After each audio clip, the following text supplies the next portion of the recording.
Hi, today I want to talk about a question that I got by email from a supporter in Russia and about the answer that I wrote to him. The question goes as this. May I ask a question? In one of your recent videos, you said that zazen is truly good for nothing and that nothing has substantially changed for you since your teenagers or the like. Why doing zazen then? Just because there's nothing else to do? But certainly there are more entertaining things to do. Since I started studying Zen about 10 years ago, my entire life has changed dramatically. Zen hasn't given me anything, but it has taken away a lot of junk that I didn't and don't want in my life. So I do not have a feeling that the Zen, and Zen in general, is good for nothing. If the Zen is good for nothing, would you repeat your life if you had a chance to do so? Or would you spend it on something else? That's a good question, a really good question, and I think I've been talking about it repeatedly in the past, but because it's a really fundamental point, I want to get back to it. So it's true that Sawaki Roshi famously said zazen is good for nothing.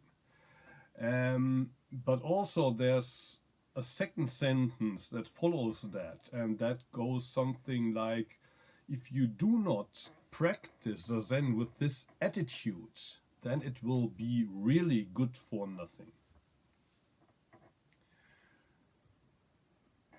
So in a way he's saying only if you don't practice zazen with the attitude that it's good for nothing, it's gonna really be good for nothing. Or the other way around, if you practice Zen with the attitude that it's not good for anything, then it will somehow still be good for something. So how can we explain that? What does Sawaki Roshi really mean? Or who cares about Sawaki Roshi? How about myself? Would I say that Zen is good for anything or that it's just a waste of time? What I tried to say in the other video, that's the 15th part of the My Teacher's House series that I uploaded about a week ago. What I said then I was talking about how it feels to be 50 years old. And what I try to say is that when I do Zen, I don't feel 50 years old. I don't feel any younger or older either.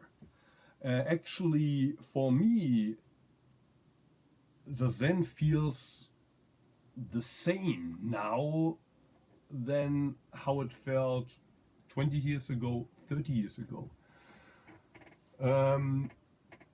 Which is not the same as that my life didn't change.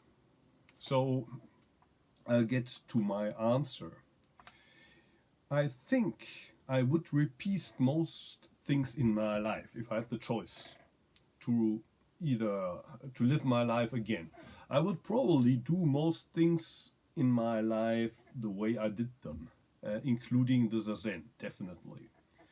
What I said recently on YouTube was, when I do zazen now, I do not notice a difference to the zazen I did at age 33 or at 16. What I meant was that at the exact time of zazen, when I'm actually sitting on the cushion, I'm just here in the present moment. And it was the same, as far as I can remember, 20 or 30 years ago. Of course, rather than saying that it was the same, I should say no comparison is possible. Because there's only the here and the now.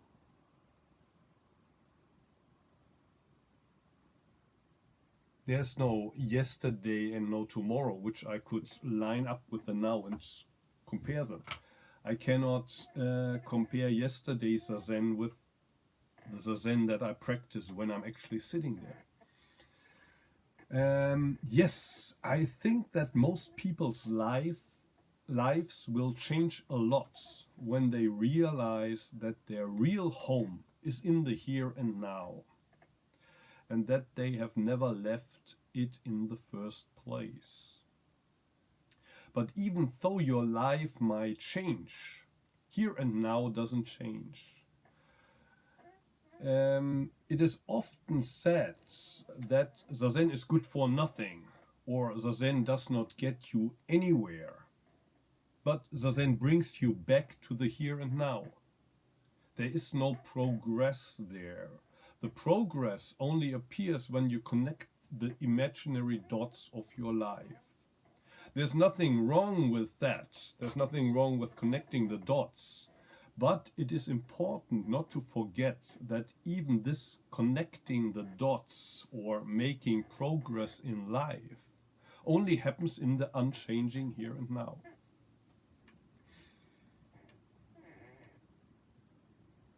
Or basically what I've been calling quitting the game and participating in the game.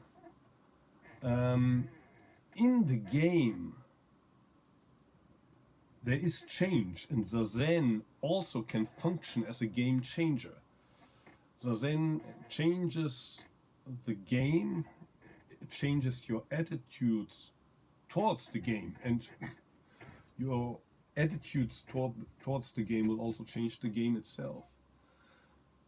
But it does that through showing you a way of, well, taking a break from the game, and by showing you, hey, this is actually only a game. While connecting the dots is something that you do inside the game. And when I'm talking here, when I'm using words in a meaningful way, I'm also already connecting dots. And there's nothing wrong with that. I need to do that to connect to you.